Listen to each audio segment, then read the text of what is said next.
Here we are then, everyone, for the final episode of Season 3 of the Williams Road to Glory / pre-season of Season 4.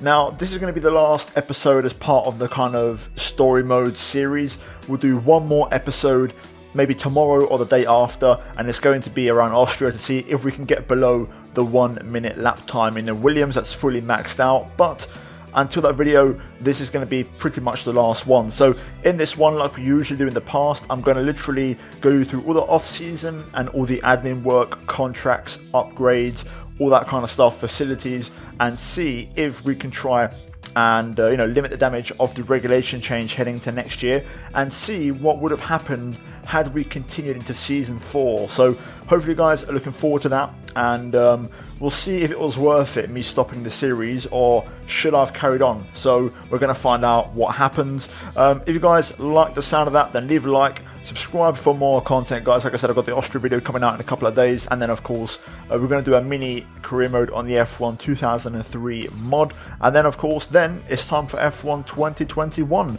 So yeah, before we jump into today's video, guys, I want to get a plug out of the way, and that is the previous episode. I'll leave that linked up in the top right, so go check it out, the grand finale in Abu Dhabi. And one last thing, I've mentioned it before, it's on my channel, but if you haven't checked out my second channel, my clips channel, I'll leave it linked down below, guys. Go check it out. I upload daily on there, and we are smashing it at the minute. So if you haven't done so already, get yourself over there and check it out. But anyway, let's jump into the action.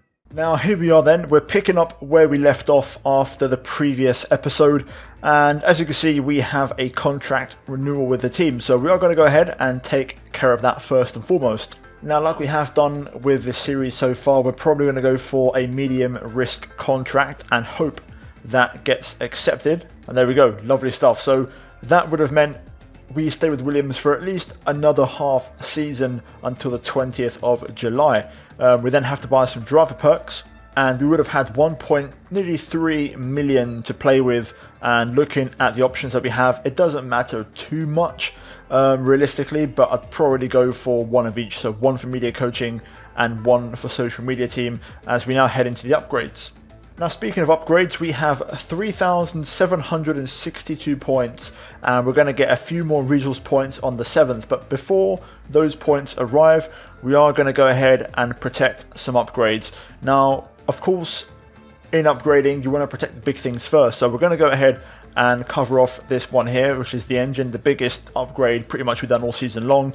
We then move into durability, and I'm going to go ahead and protect these ones here because these took a long time to develop, especially the ICE and the control electronics. I'll then go ahead and do some minor ones for the control electronics as well, and the ICE, those parts that are going to get worn out a bit more.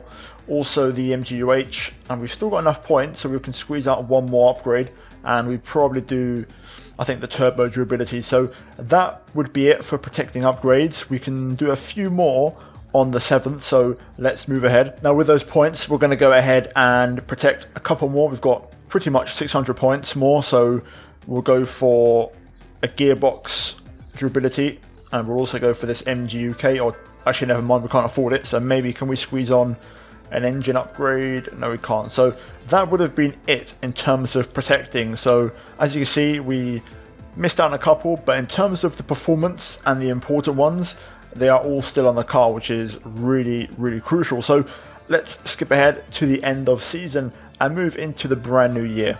So as you can see, end of season 3, and just as a recap, we're going to see on the fabrication, you can see here we've got all of our departments, and in general, pretty decent. Powertrain and aerodynamics are the two weaker ones, but still everything level 2 or above, which is great.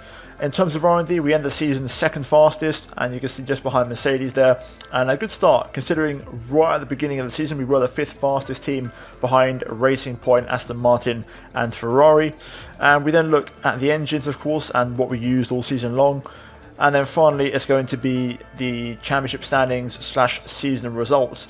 So as you can see in the overview, we won the last 3 races, which is insane. You know, when we had to win the championship, we really turned it on when it mattered.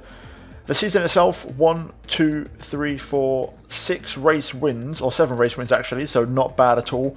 Podiums in every race except for 3 of them, which were Japan, Belgium and Silverstone.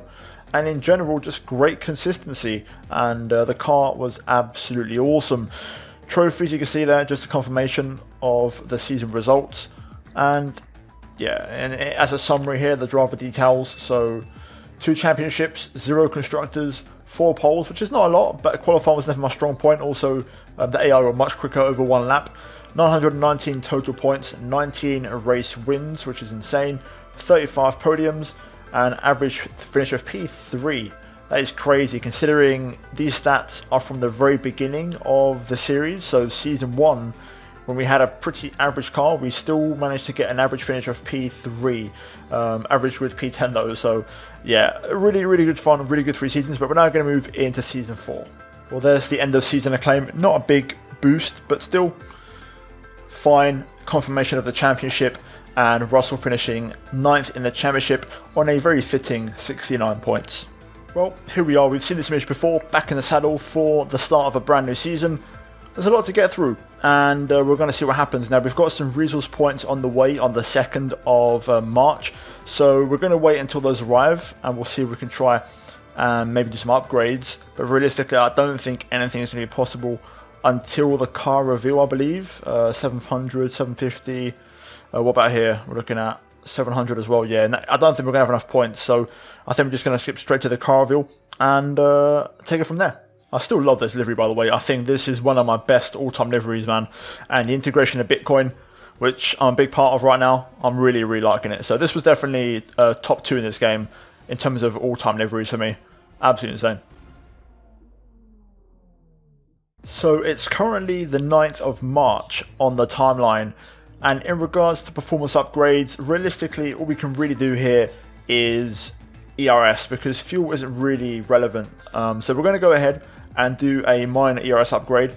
It's not a big thing, but hopefully it'll help, and that leaves us with 552 points, which we can't spend until the 16th pretty much. So we've also got some more department upgrades for the powertrain, aerodynamics and durability, which is great. So lots of things in the works, but we're going to skip all the way to the first race in Bahrain.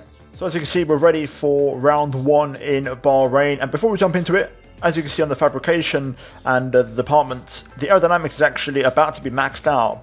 Build time is on the works, and therefore only resource point generation would remain. And also on the powertrain, the quality control has gone up to level 3, so some upgrades all round, which is good to see.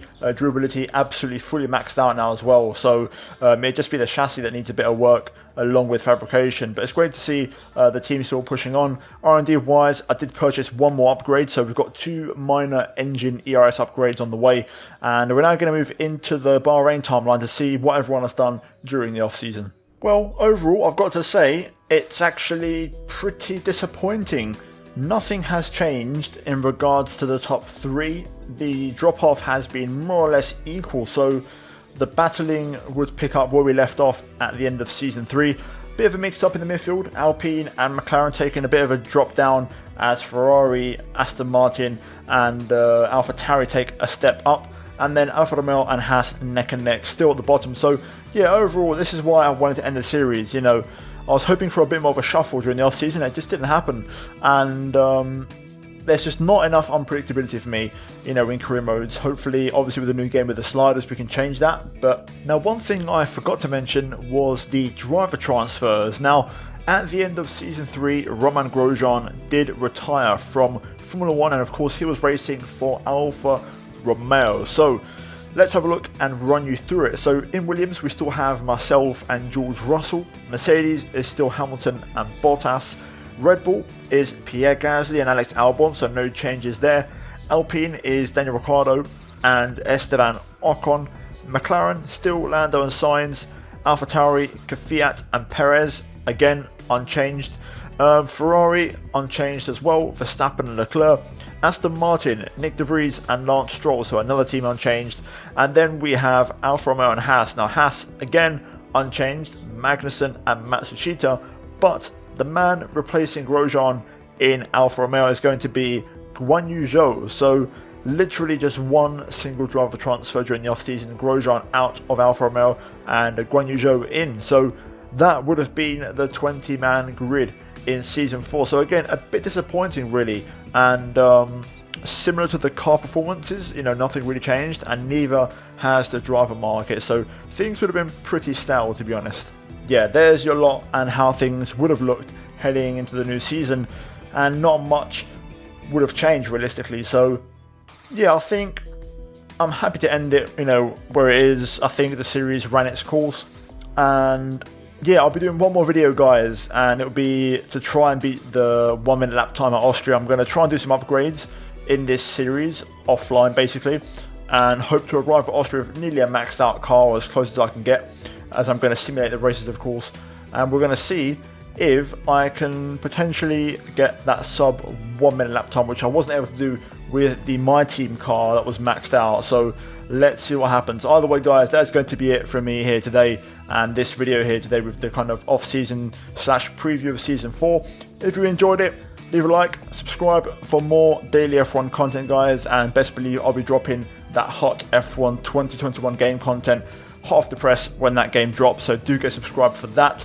As always, guys, a big thank you for the support in this series. It's been absolutely legendary, and I can't thank you guys enough.